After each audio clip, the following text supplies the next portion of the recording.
Hey everybody, welcome to part 3 of my digital painting series.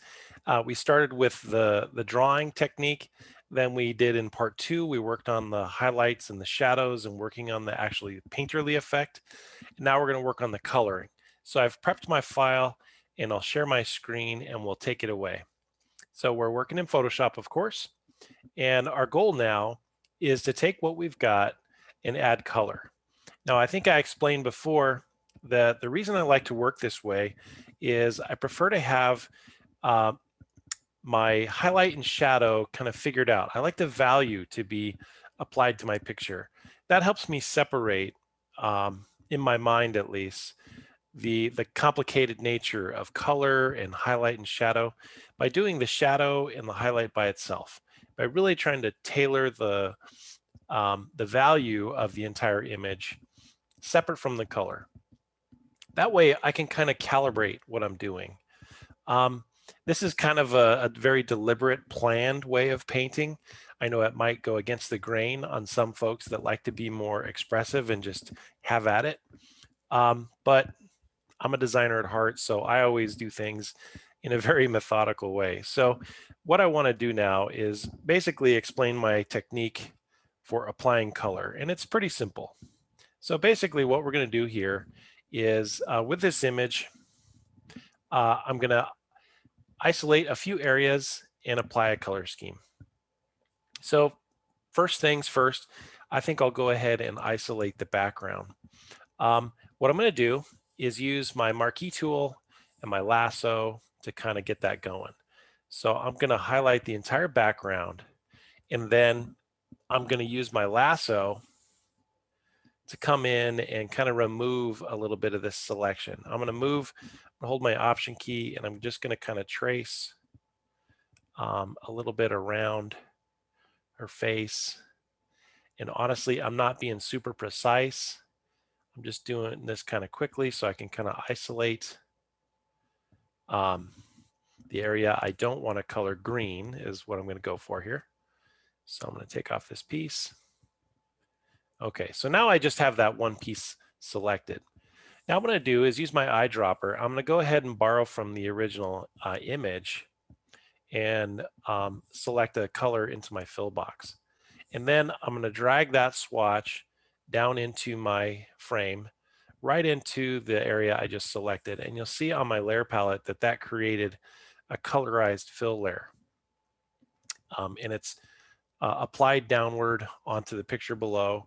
And it has a little mask, which was developed out of that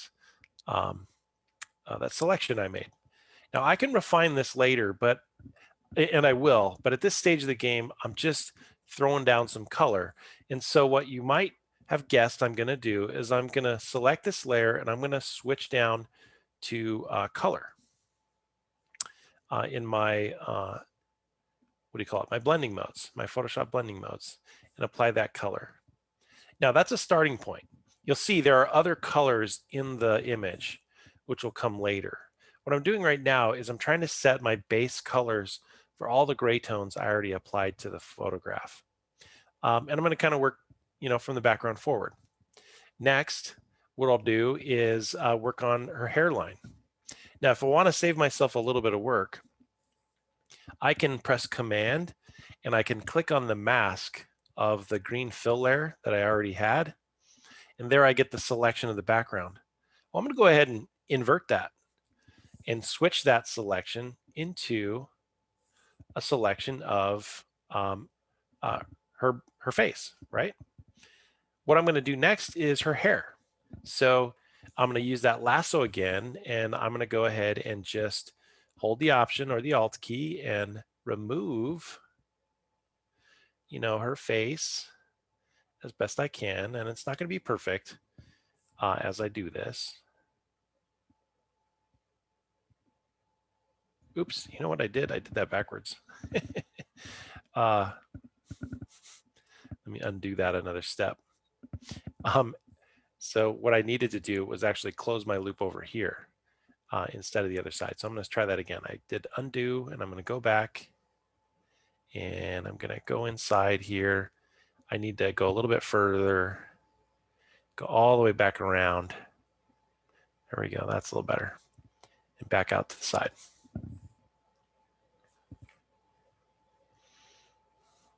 And then take out this bottom piece from her shirt. There we go, add back in this part. To add back in, I hold shift as I draw with the lasso. There we go, take that little bit off. Okay, so I can actually zoom in if I want to and fix a couple of these other little spots, be a little more deliberate about this. So I'm gonna go ahead and remove this piece from the selection. A little bit better. I'm going to add a piece back in, so I'm going to hold shift and draw this little piece on the side of her head. There we go. Again, there's some other spots. I'll come back in with a brush and fix that later on the mask. But I'm just going to take out this little spot here just to make my life a little bit easier when I get to the next stage. And again, some of this I can fix later on with a brush on the mask. But that's pretty good. That's pretty good for now. All right, now that I've got that selection made, I'm gonna use my eyedropper and I'm gonna pick up a brown color. And I'm not gonna go for the highlight color because I will do that a little bit later. I'm gonna go for kind of the little darker brown tone of her hair. And again, I've got that swatch made. I'm gonna drop it in, make that as a layer, and then switch down to color, see how that looks. Could even try multiply, that's too dark. I'm gonna go ahead and stick with color for now. I might try a different brown color. So I can double click that fill color box on the layer palette, and I can maybe dial that down a little bit darker and see what it does to the tone.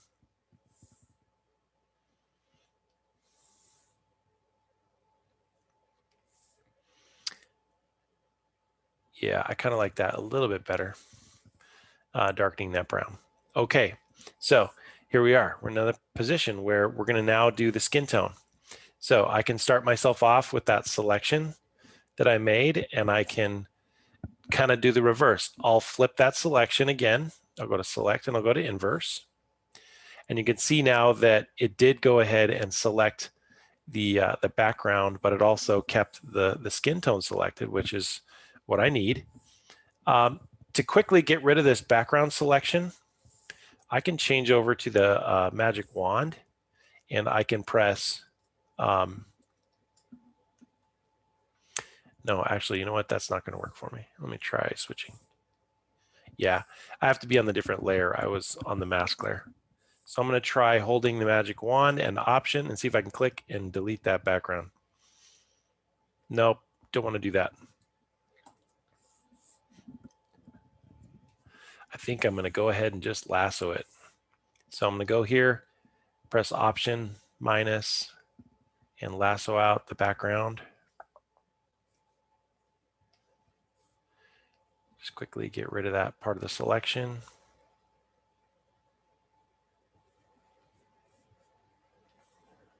May have to do it a couple times to get exactly what I want.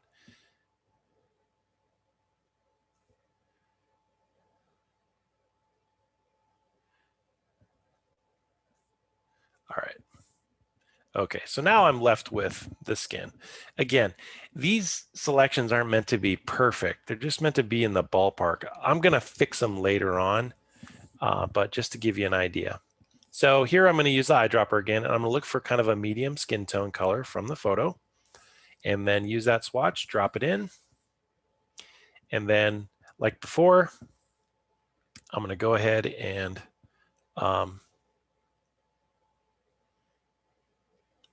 switch on to my blending mode and switch down to color. There we go. So you can see that skin tone's in there. In that last situation, I left the shirt in the selection. All right. So I can actually remove that. I'm not going to go back and try to change my step here. What I'm going to do is go ahead and just lasso the shirt.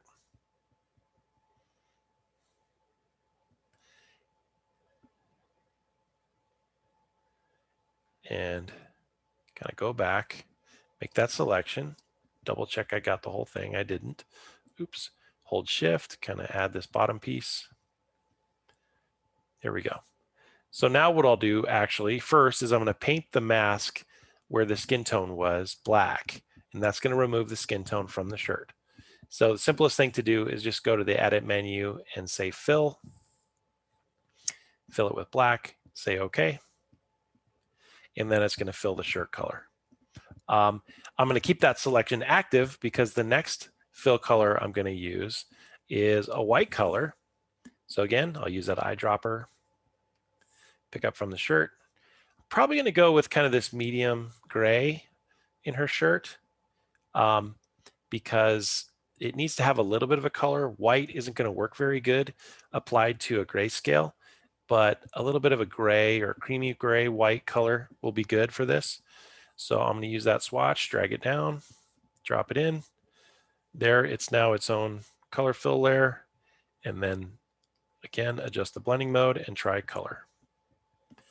Good.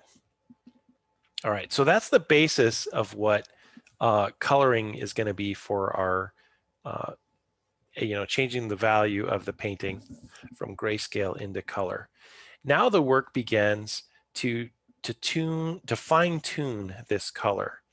And it's a little abstract, but what you want to think about is kind of what we do in painting, which is kind of semi-transparent tones of color, and that will change the color of the image. And so, for example, her skin tone right now is all flat, one skin tone color. What we need to do is we need to brighten up the areas that are considered highlights, and we need to tone down the areas that are considered shadows. Same thing on the shirt. We need to add green into the areas that are part of the pineapple. We need to add yellowish color into the areas that are, the sides of the pineapple. In her hair, we have kind of a dark tone that we need to put into the shadow. We need a highlight color to come out of the top. So essentially, think of this as 3 levels. We have the medium tone, which we've applied, and now we're going to apply second and third tones to each color area to enhance. So we're going to add a shadowy color, and we're going to add a highlight color. And by making these masks, which you've already done, and by setting up the color tone the way we've done it, it's a pretty simple process to mask in those color areas and kind of paint in what we want to do to finish the photo. I'm going to go ahead and explain it, but the process takes a while, so I'm not going to actually record the entire process. I'm going to do kind of a time lapse of that, and then you can kind of see how it starts to come together. So to explain it, let me move in on her face, for example. Okay, the skin tone right now is a little bit too orange for me. So actually, I'm going to double click the swatch from the layer palette, and I'm going to lighten it up a little bit. I can move the slider a little bit to give it a little more of a yellowish tone. I can even drag the slider a little bit to brighten it, just a shade. I'm going to click OK. And you can kind of see the change. It was very subtle. It wasn't really bold, but it's there. Also, as part of my painting process, I would go in and I would refine the edges of where the color tone is applied. I'm not going to do that right now. I'm going to show you the colorizing step instead. But one of the steps I would take would be to fix the selection of the face and make it just right. So let's say I want to do a color tone. I'm going to go ahead here and I'm going to click on the mask with my command key, and I'm going to click on the mask, and what that does is it makes a selection of that mask. Now what I'm going to do is go up here to my adjustment palette, and I'm going to click hue and saturation. Now what did that just do? That made a hue and saturation adjustment layer, and it added a mask out of that selection. So that means the adjustment that I make now will only be visible in that particular area of the picture. Now watch what happens if I increase the saturation a little bit. It gets a little brighter. Even if I slide it a little bit, it gets a little redder, which actually would be perfect for this, this tone that I need in her shadows, in her cheeks, in her lips, and so on, right? I can slide it even a little more to make it a little bit redder. Now, that applied that entire color adjustment to the whole image. Don't necessarily need that, right? Well, what I can do is a couple things. I'll show you two different ways to adjust this mask fairly quickly. First way would be to change over to my paintbrush and pick the airbrush, for example. Come back over to the picture, and then if I change my swatch colors and I make sure that my foreground color is black, and then let's say I came along here and I just painted with black a little bit.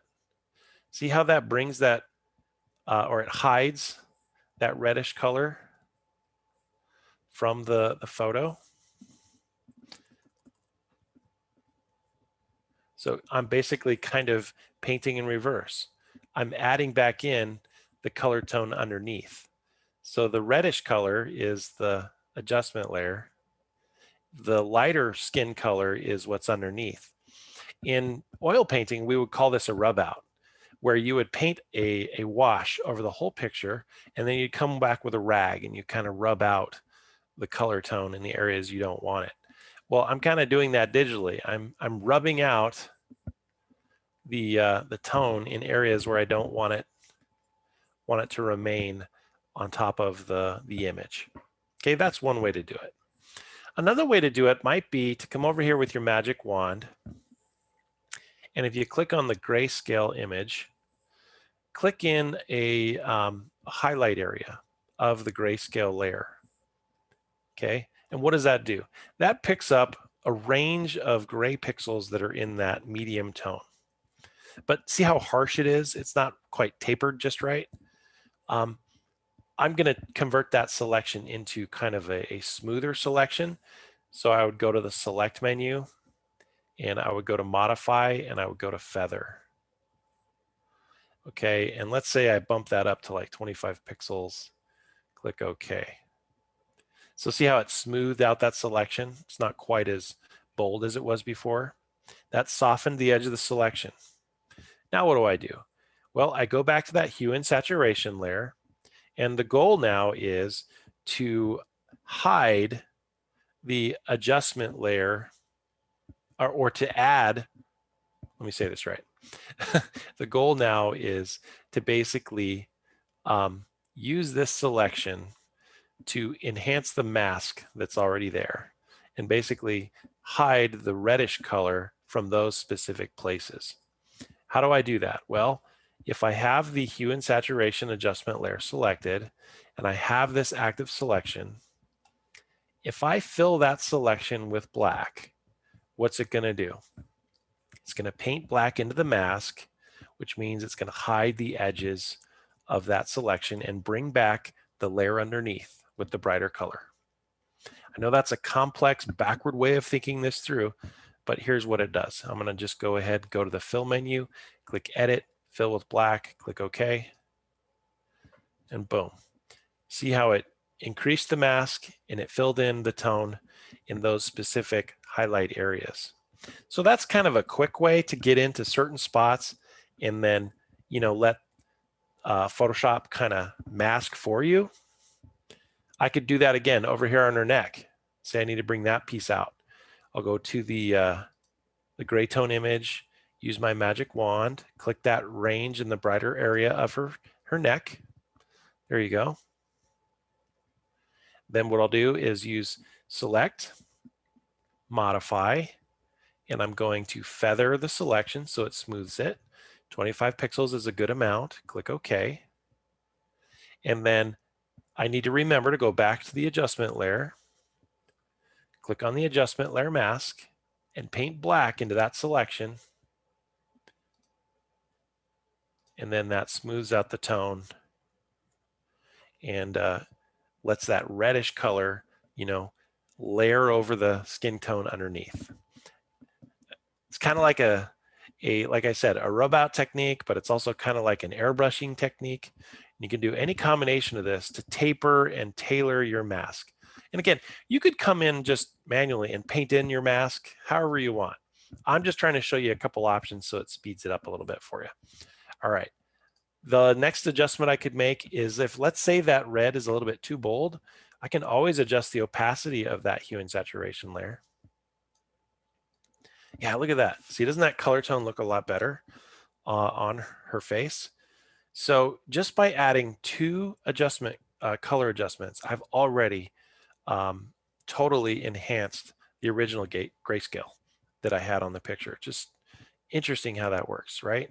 So the next thing I would do is I'd look for a highlight color. So let's say I'm going to zoom in here, and her picture unfortunately doesn't have a really enhanced highlight and shadow. So I have to kind of invent that a little bit. But the brightest portion of her face is going to be the upper cheekbone, the nose, kind of her forehead here, maybe some highlights on her lips and some things like that. So those I'm kind of inventing as I go along here. So if I use the same method I did before, without making a selection first, if I make an adjustment layer, I can make that color I need and paint it in. So here it is. I'm going to go back to that adjustment layer, and I'm going to click a new hue and saturation adjustment. And I'm going to brighten up the color. And then I'm going to increase the saturation a little bit, and I'm going to lighten it. Make it lighter like that. See that? What I'm going for is not quite white, but I'm going for a bright skin tone color. So I'm going to increase it a little more, maybe increase saturation a little more so it still has a little bit of color. There. All right. Now, notice when I created this hue and saturation layer, it didn't paint a mask at all. So it's completely white, it's totally open, it's applying to the entire picture. Easy to fix, because what I can do is I can do a select all, Command A on your keyboard, or if you go to the select menu, you can go select all. That makes a selection out of the entire page. Then I go to my edit menu and I go edit fill, and I make sure again and fill that with black. And what does that do? It paints a mask and basically hides the entire adjustment I just made. Now watch what happens if I come back with a paintbrush and I paint with white. Okay, so what I'm going to do is, again, use that airbrush, and I'm going to use white to paint in that mask and brighten up that spot. Actually, here's something else I can do to help myself. When I'm painting here, notice how it'll paint in the background. Don't want to do that, do I? So I can actually, before I start painting, make a selection which will confine my brush stroke to a specific area. So I'm going to hold Command and I'm going to click the selection area of a mask for the entire skin tone. Right? So what does that mean? That means that when I paint inside the new adjustment layer mask, I won't accidentally spill into the background. See, if I paint out here, it won't color. You paint a little brighter on the cheek, a little higher on the forehead, maybe a little bit on the lips. See how that works? Just makes a little bright spot. You can really see it when you turn the layer off. You know, this is before, this is after. Right? So there, what I've been doing is just, again, enhancing that 3 levels.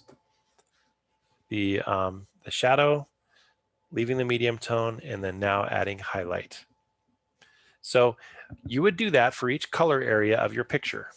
So I would follow the same process for the hair. I would add an adjustment layer to make the darker shadow, and then I would add a highlight adjustment layer to do highlights, and then I would go in and do the same thing for the shirt and the background until I got a really good colorful image out of that painting that I had made. That's not the end, frankly. After that, what I would do is then start harmonizing everything together.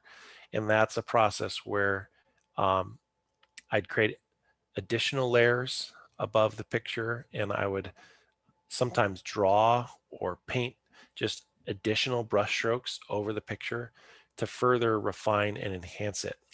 But this gives you that nice undercolor tone that you need to make a unified picture. All right, so um, I think that's where I'll leave it. Hopefully the concept here is making sense and you can start colorizing your picture, your grayscale image in a similar way. All right. I think what's going to follow now is I'll go ahead and continue painting, but I'll do it in time lapse so you kind of see the progression and then see the final painting, how it turned out.